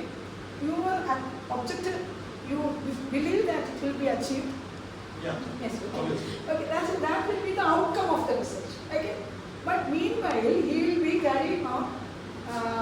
As I said, research process you are going. You have said you are going to meet so many stakeholders in the society. Economists will be meeting. You will be meeting. You will be meeting The consumers as well. consumers, corporates, and what are the kinds of method you are using? Method, and not methodology I am asking. Method you are using for to interact with them. I have a questionnaire ready. Yeah, that's what I was asking the process basically that. He is preparing a questionnaire. Is it an open-ended question or It's open-ended. Open-ended question is preparing an open-ended question, and how many questions here? Is there any case studies? Yes. No. Case studies and open-ended question. These are what research process is going to do. Okay? There he is going to meet people. This is a qualitative data collection is doing. That's what existing data collection, but it's not existing data collection. There might be lots of literature on capitalism. Lots. If you look at the political philosophy and the political point of view, economic point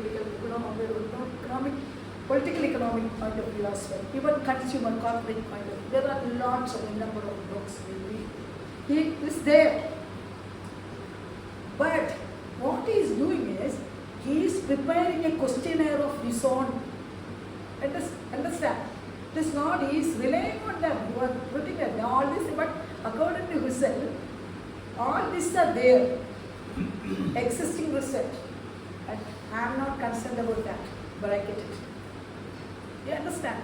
That should be bracketed. You should have a fresh start. Fresh start means you are preparing a questionnaire of the questionnaire which will be secrets, which are approachable to secrets, many generations, or beyond that as well, or corporates. Corporates won't think like philosophers. Okay, you know that. You have to get profit. They will think in terms of profit, mostly. Okay, therefore they will be analyzing lots of, because the answer you will be getting from different perspectives, from different people. This is what Husserl meant. You shouldn't looking at the problem from one perspective. Capital surveillance capitalism. I get the books by Amartya Sen, Karl Marx books, and books published, and I will have a theoretical research and submit for PhD award. That's possible. Theoretical research is very well possible. But theory also can be used to substantiate your research. You are after your,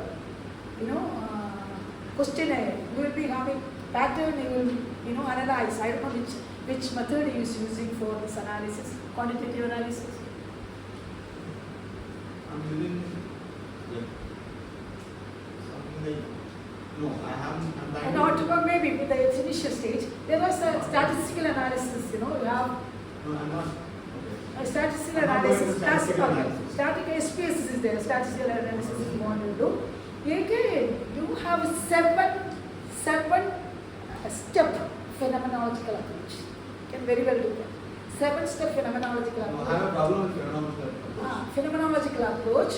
Phenomenological approach. That is a beautiful approach. 7-step phenomenological approach. That is developed by an American thinker, and you can buy the tools as well for your research if you want. Therefore, that kind of research will give you no direction to the research as well. It may not be something which has happened in the earlier existing research. It will be no contribution will be given.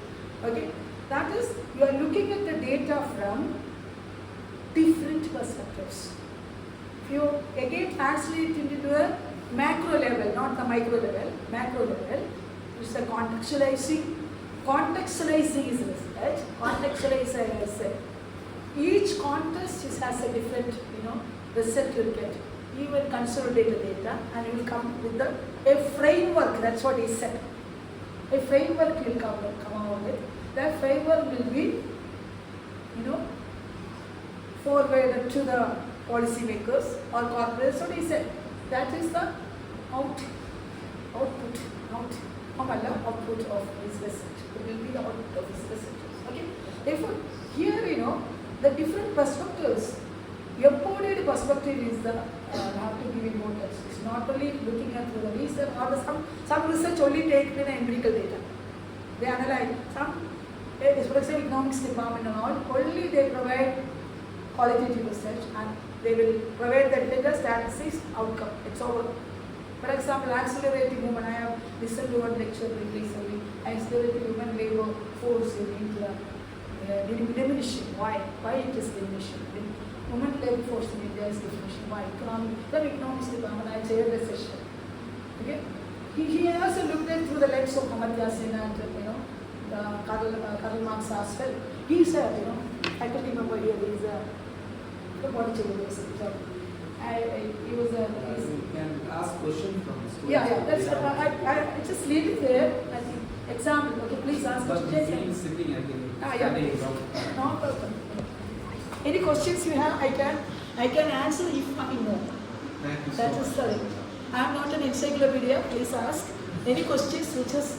Thank you so much, ma'am. Guys, now it's open for discussion. People will ask questions. Ma'am, you have mentioned the concept of light world. Yeah. That is used by what do you have exactly? Light world. See, this is a little knowledge I have. That is actually.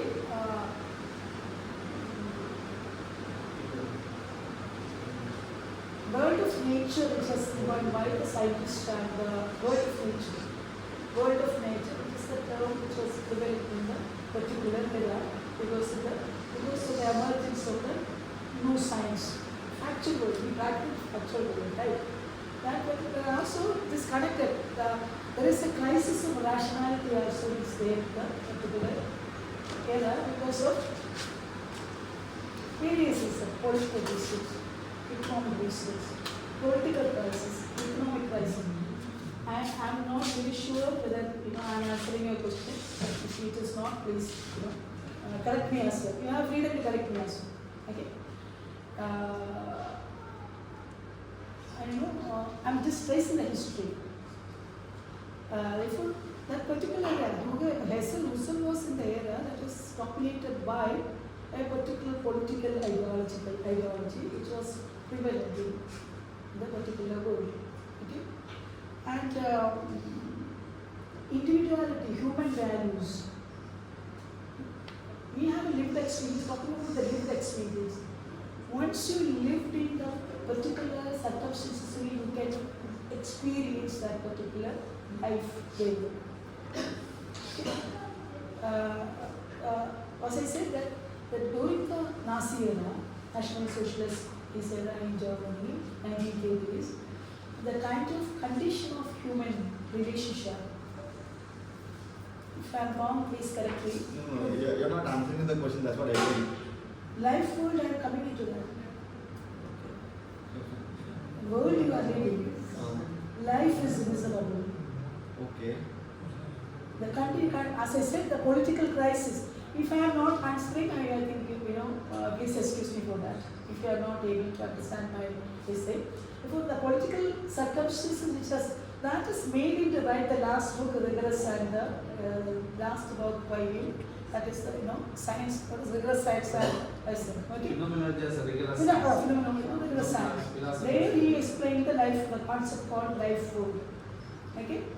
He is against the nature world connection. The nature world, just factual world is created by the scientists and the then scientists and the economic situations and socio-political crisis in that situation. He was addressing that with through the lived experience of this thing. Even Levinas has taken that particular aspect, Levinas and Malakonde also taken that part of the later his discussions. I think if you know something else, please tell me.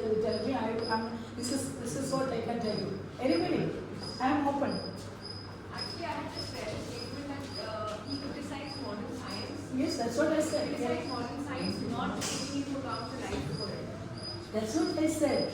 The human relationship, and this is in a miserable condition then. Human relationship was in crisis, political crisis, economic crisis, and social crisis. Even if we look at the existential philosophy in general, the kind of crisis they have undergone has turned to the nihilism in their philosophy. The concept of nihilism in their philosophy has been that turned to the political crisis. For example, Heidegger, when you say, Heidegger was the part of the Nazi regime. And the same Heidegger didn't allow Husserl to consult the library. Yes, raised a lots of problems when he was the rector, when Heidegger was the rector of the Freiburg University. He didn't allow his own teacher to understand these things. He didn't even allow two Nobel Prize winners. They didn't select two Nobel Prize scientists, physicists who were Jews. They were not considered for Nobel Prize. This was the situation there. Intellectually, talk openly, I use the academic jargons, that's what I said. Okay, the crisis of science. They are talking about only one science. Which can kill millions of people through atom bomb. 1945, what they did after Second World War. Okay? Yes, even though it has been discovered by a Jew. The insights was given by a That's Jew. technology, man. That's not science. No. What is the difference between technology and science? Technology is like, science is something which you observe, which is also, for example, there is nature everywhere. There is nature everywhere. For example, just seeing the trees. Whatever that exists, you observe and make note of it. Yes. And you understand how it works, that is science. When you try to implement that into any tool, when you try to put that into practicality, that becomes technology. Yes. Yeah. So then atomic bomb and all these will becomes a technology. Discovery of atom bomb is a technology or a scientific discovery or scientific technology. It's a science. Don't say that, it's a science. Of course it's a science. Scientific discovery wanted to, has been, this is a scientific discovery by Einstein. Later it has been taken by, somebody and it has been applied. Application of the atom bomb is a technology they used. Of course, making it. The constants of making that atom bomb is given by somebody, that is a theory. We shouldn't be talking like scientists. No. Because scientists, the application of science is a technology. Application of discovery is a technology, I do agree with you. But do you think that science shouldn't be following ethics? Science shouldn't be following social, this thing. I will tell you an example, dear. See, there is a theory by Helen E. Longino.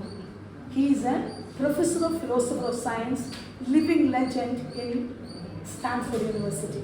Okay, she has brought this theoretical and practical debate is very rigorous in the philosophers of science and philosophy of science, how the verifiability, applicability, and all this thing. Okay, what she is telling us, we have to contextualize science. I'll come to it later. Science is not an entity which arises in a vacuum. Science is not a school which arises in a vacuum. Or the discovery is not a thing which arises in a vacuum. You should see its politics. You should see its social parameters, which society has to be developing, and which ethical, religious, even religious gender parameters. Even when you look at data developing in America, there are lots of disparity in gender parameters. You look at the democratization of science. Helen is talking about democratization of science. Okay? I have been touched with her. I am teaching philosophy of science for 20 years. Okay, science and technology. Okay, coming against science. This is not science. That is science, not technology. The application of science. Yeah. PG students. Yeah, please ask questions. Right, question. Jolu, Vijay, Krishna, Puna, Please ask questions. Sasna. I don't know if you have any questions, please ask. Cannot request you. Ma'am,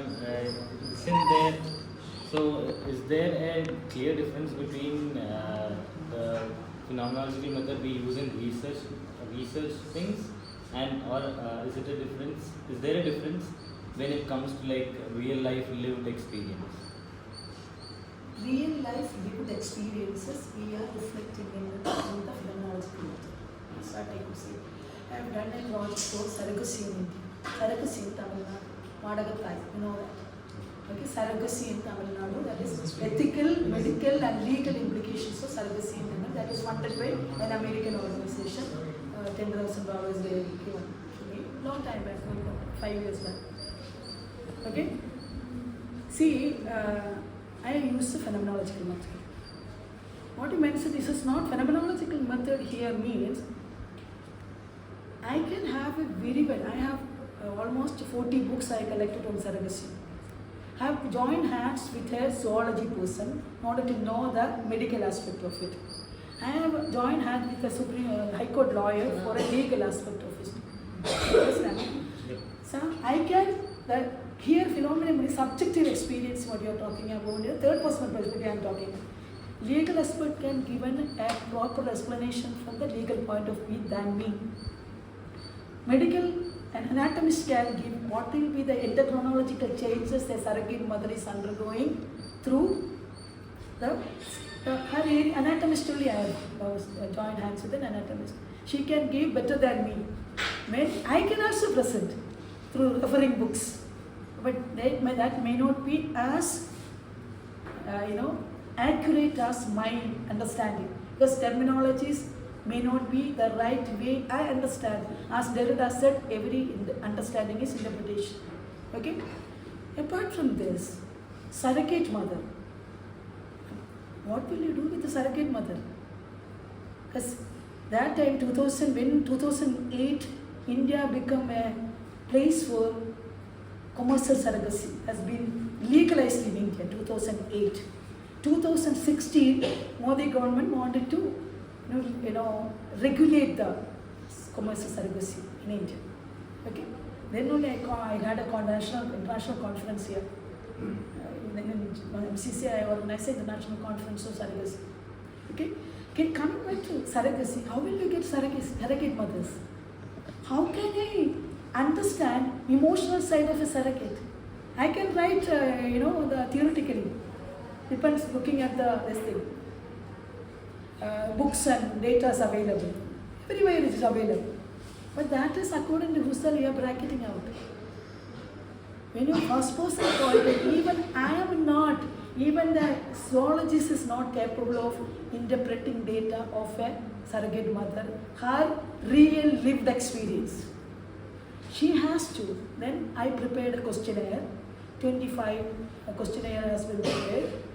Approached one NGO in Nanagar, and we got 63 surrogate mothers from Perambur and North Chennai. I paid one day, 1,600 rupees for one day, interviewing them. And questionnaire has been filled asking, they don't know English. The questionnaire was in English. I have translated it into Tamil and I give to them. Some of them don't even understand Tamil. Okay, I can talk about there is no framework in Tamil in Tamil Nadu on surrogacy. Ernakulam should be there, but that I can write. But I cannot write the experience of a surrogate. Sighting perspective I can write through the doctor. Medical doctors also, I went to all the fertility clinics I visited. But they give their perspective. But surrogate mother's perspective from the first person. From the first person perspective. I have to get it from the surrogate mother itself. I collected data and experience, lived experience I narrated by them. When you write that into my paper, I have to write their name. So and so said, put it in a quotation. That is the method you are adopting. If you are adopting phenomenological method, this is the way you do perceive the socio-political issues or any other issues. See, I have published 3 articles recently in Indian Express, Newsweek, and all these are on applied ethics. Applied ethics. One is on euthanasia, that has come in Newsweek last week. Another one has come on Supreme Court verdict on private property. That is I have written in news minutes. And Indian Express on lady justice, this has been ruled in the parliament. That time I wrote an article in Indian Express whether it is a justified act. It's applied, again applied ethics is not, you are theoretically using, you are applying in the social political issues. Any other questions? Sorry, I couldn't listen. I missed out on this. Good. I had a doubt, ma'am. Yes. Basically, I'm using the phenomenological method in my research. I'm basically working on upper class experience of privileges. And what is title?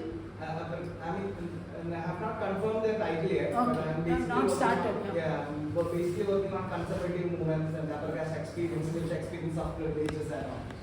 So I wanted to ask. Can I intervene just a minute, sir? Let them first finish because when we are having tea, then we can. No problem. I am very Yes, I can wait. We can take Just a to tea. one minute. Let Yeah. us finish. We can. Venu, we can ask her to Yes. supply here. I can. That will be more fun. So more questions should be there. Yes. No, yeah, 1 minute. Be patient. Huh? Yeah. Just finish your questions, guys. Ma'am. Yeah, Vijay has. Why is talking? No. That's I know him because he's a social science day. That's why these people let them finish so that we will have his team. Then we can have the 3D. Ma'am, brother is asked bookish phenomenological reduction and the practical one. You said the first-hand lived experience, but I thought it is not about lived experience. It is about phenomenological reduction, like how to do in a practical way. Like you said suspending and all that things. So how will you suspend? Like how will you bracket? Like if you see that jar or a glass of water and you take that example, and the glass of the water and all that things, you have the first hand experience, you are having experience, but how will you remove that notions and preconceived notions? Like how will you bracket in a practical way? Just Husserl is saying just do the bracket and suspend the things and suspend your opinions and notions, something like that. But how will you do that? Like now Still the I am not very Simple, ma'am. clear. For example, you're looking at jar there. Okay. We already know that it's a jar. That means you already know that jar is a piece of possession. How do you bracket that you already know it? For example, memory. You know something, you recollect when you speak Who called the language. you? I can't call it as a chair. Is it a chair? Is this a chair? Who told you this is a jar? then we are talking a private language then. Because this is already a past experience you have. We are not talking about that. That you bracketed. To attain pure consciousness, like the Husserl, the Edmund Husserl, the main motive, the main aim of Husserl is to attain pure consciousness. That's why he invented the method called phenomenological reduction or bracketing. No issue for that. What is the issue here? I don't understand.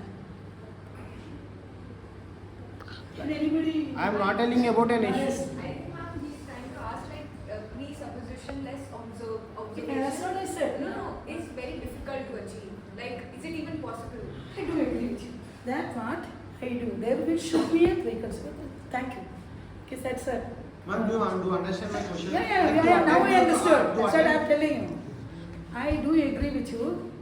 We critiquing Husserl is not, without preconceived notions. Some issues can be reached, but you need presuppositionless truth, knowledge can be. You said, is it possible? Not is it possible, ma'am. Not is it possible. Is it possible? That's what he said. Ma'am, ask to me, ma'am. Like I asked you the question. Why you are talking with that? Just to precise your question. Yeah. Like to a phenomenological reduction, the main motive is that to attain pure consciousness. So to attain pure consciousness, how will you bracket? How will you suspend that all that things? Like all the notions and all that. That answer, you have a preconceived notion of predetermination. You have that when you approach a problem, in order to have a fresh start to the problem, you have to keep aside. It is I told you, it is not negative, abstention. You are not looking at that. Because you analyze it, you should give a fresh start. That could be a presuppositionless. You ask me, if you ask me, is it possible to achieve anything without preconceived notion? If you ask me, I am not in the Husserlian sense, it is not possible. If you ask me that raise the question, I may say, without presuppositionless knowledge itself is a presupposition. It is not. You should have a presupposition first.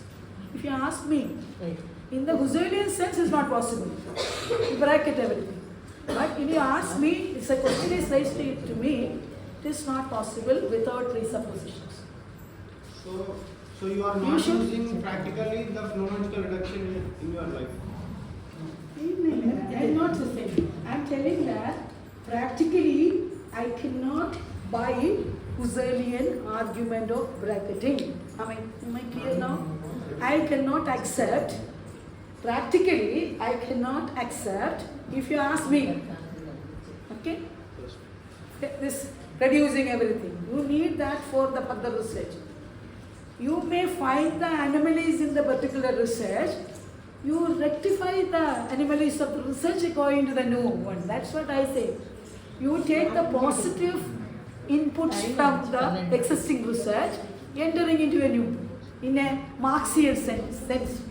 Negation of negation, you said. I am a Marxist. You may say that in a Marxian sense, if you look at this position, you analyze Husserl, I think this is not possible because it is not completely alienating the past. It is not completely negating the past. Taking positive aspects from the past and entering, this is my position, I am telling you, it is not Husserl's position. Taking positive aspects from the past and entering into a new. That is a continuous process. It's a continuous process. There will be a problem in the particular research as well, which I have undergone. People will be taking some positivity from that, positive aspects from that particular research as well. They'll be entering into the new one. It's a continuous one. Am I clear? Or any other? Am I clear now? nothing is perfect, but even 70% will get much beneficial. Absolutely. Because even every person's experience is different, right? You cannot objectify. That's what, next week I'm giving a lecture in objectivity redefined. How to use this method and objectivity can be redefined through contextualizing. Each person is different. See, my own children, 2 children I have, two are 2 different approaches they have. Sibling there. Good afternoon, everyone. Guys, Shruti. It is my privilege to extend a heartfelt vote of thanks on behalf of the Department of Philosophy for today's insightful periodic lecture 2025 on Edmund Husserl on Phenomenology, the foundations of consciousness and experience. First and foremost, I extend our deepest gratitude to our resource person, Dr. Kumari Sunitha, head of the Philosophy Department of Madras Christian College, for delivering such a thought-provoking lecture. Your expertise and clarity have deepened and reinforced our understanding of phenomenology, and we truly appreciate the time and effort you have dedicated to be with us today. Special thanks to the Indian Council of Philosophical Research for sponsoring this event and supporting academic discussions that contribute to the enrichment of philosophical thought. We also express our sincere appreciation to Dr. Murugan K, our organizer and head of the Philosophy Department, for his dedication in making this lecture a reality. Your efforts behind the scenes have ensured the smooth execution of this program. To our esteemed faculty members, Dr. B.R. Santa Kumari, Dr. S. Indira, Father Dr. N. Jonas, and Ms. Somya Negi, thank you for your continuous support and encouragement.